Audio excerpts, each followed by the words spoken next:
Day 6 of the 56th BFI London Film Festival saw Dustin Hoffman's light-hearted directorial debut, Quartet, screen as this year's American Airlines Gala.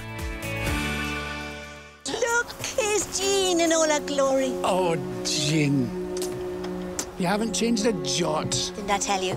Didn't I say she still looks like a young girl? Reggie, don't I get a kiss? Right?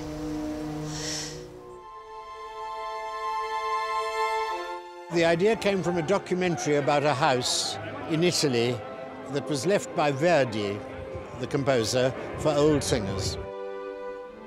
Actors can act until, they decide to quit, but opera singers, like athletes, have a very short time, and I found that very moving because they still would like to perform past the point where their physical equipment allows it.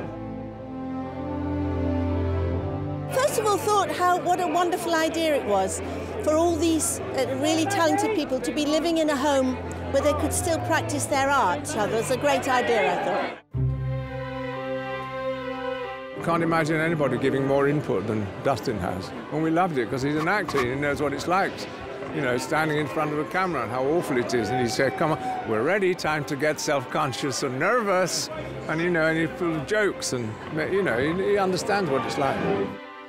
We had a lot of musicians and guys in it who'd never acted before. Some of the guys are in their 80s and all that. Brilliant musicians, but they'd never worked in ages. And he treated them so well, so softly and nice. He was a kind and a good man.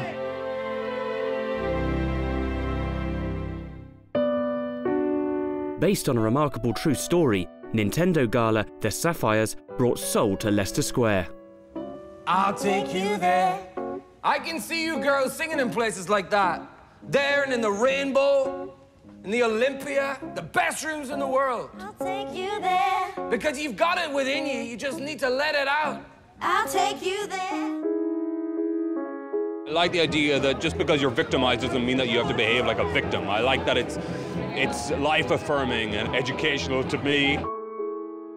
I resonated with it. I kind of came from that background of singing country music and going into singing soul music, and that's what it was like for these women. And back in the day was that transformation and a journey for them, and it was certainly a journey for us. I basically went through drama school thinking I'd never get to tell Indigenous stories because I'm fair-skinned, and that's not everybody's idea of what I should be. And for me, it was the idea that this film brings these yucky sort of conversations to the table in Australia in a really joyous way. I love it because it's joyous, it's got great music, but it's also celebrating four very strong Yorta women. That's what I love about it. It's really touched a lot of people in Cairns. It touched people in Toronto, and so I really think that people of London are really going to enjoy this film.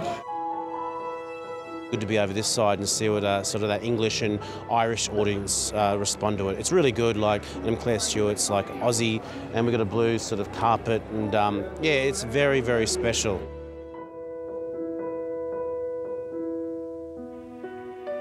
Following a screening of No, the final part of its Chilean trilogy, director Pablo Larraín spoke about the film.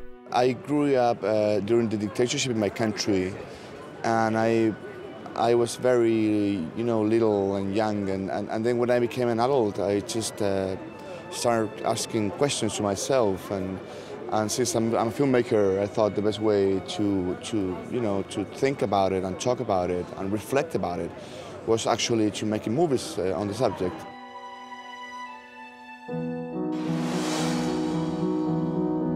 The Comedian, director Tom Skolnick's improvised debut feature, examines a young man at a crossroads in his life. What's the name of the compere? I don't know, I was only working there tonight. He had bad jokes. He was just shit. He was doing all that bloody, scream, if you want to go, that was him. Doing his own bloody build-up. The scene where the compere rips into me, I mean, the comedy, although it's not, it's not very good, it was mine. And me and Tom had been on a course and I'd written it. And I stood up in front of those people who didn't know we were making a film, and they stared at me like I was an idiot. And then the compere went on and ripped a new one out of me, and to watch it's painful. It's not an easy thing to sit and watch. Thank you so much for being here with us tonight.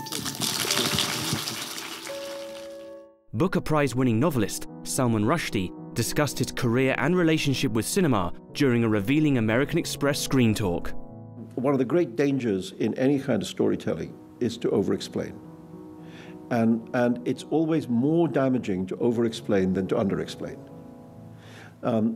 When you over-explain, people are immediately bored, disappointed, disillusioned. It's like the magician who shows you how he does the trick, you know.